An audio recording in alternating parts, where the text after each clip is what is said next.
আসসালামু আলাইকুম ওয়া রাহমাতুল্লাহি ওয়া বারাকাতুহু। আমাদের জীবনে বহুত গুনাহ আছে।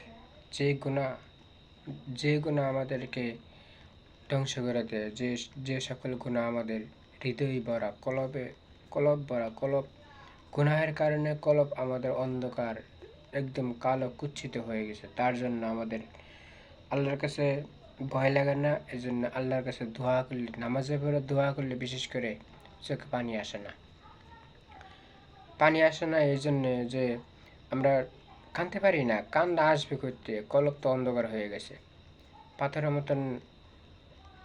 মতন শক্ত হয়ে গেছে, যেখান থেকে কোনো নরম হয় না, অন্তর নরম হয় না। এই জন্য আমাদের চোখে পানি আসে না। আল্লাহর কাছে আমরা ভয় পাই না। আল্লাহর আযাবের কথা শুনে, আল্লাহর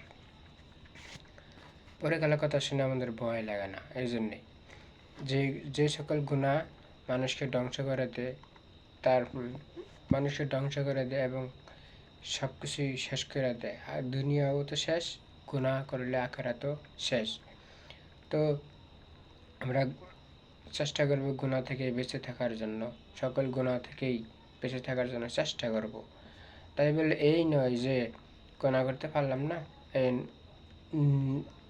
দিনের পথে চলতে পারলাম না, গুনাহতে এমনি, এরকম না। চেষ্টা করতে হবে। চেষ্টা করলে হবে ইনশাআল্লাহ। চেষ্টা করতে করতে যদি আমি মারা যাই, তাহলে আল্লাহ তাআলার কাছে একটু হলেও বলা যাবে যে আমি চেষ্টা করছি।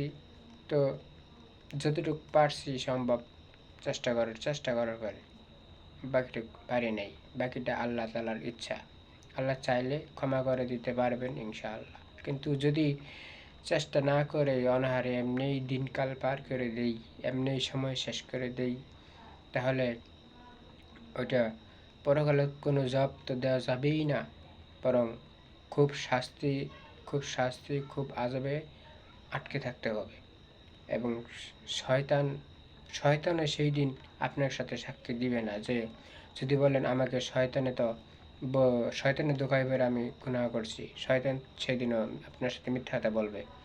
শয়তান আপনার সাক্ষী দিবে না। কিন্তু শয়তানের ধোঁকায় পড়ছি ঠিক আছে, কিন্তু শয়তান আপনাকে সাক্ষী দিবে না। এই জন্য নিজে চেষ্টা করতে হবে যাতে শয়তান আমাদের না ধরতে পারে, ভালো পথে থাকতে পারি এবং সকল গুনাহ থেকে বাঁচতে পারি, বেঁচে থাকতে পারি। এটাই আশা এবং আকাঙ্ক্ষা, ভালো চিন্তা ভাবনা।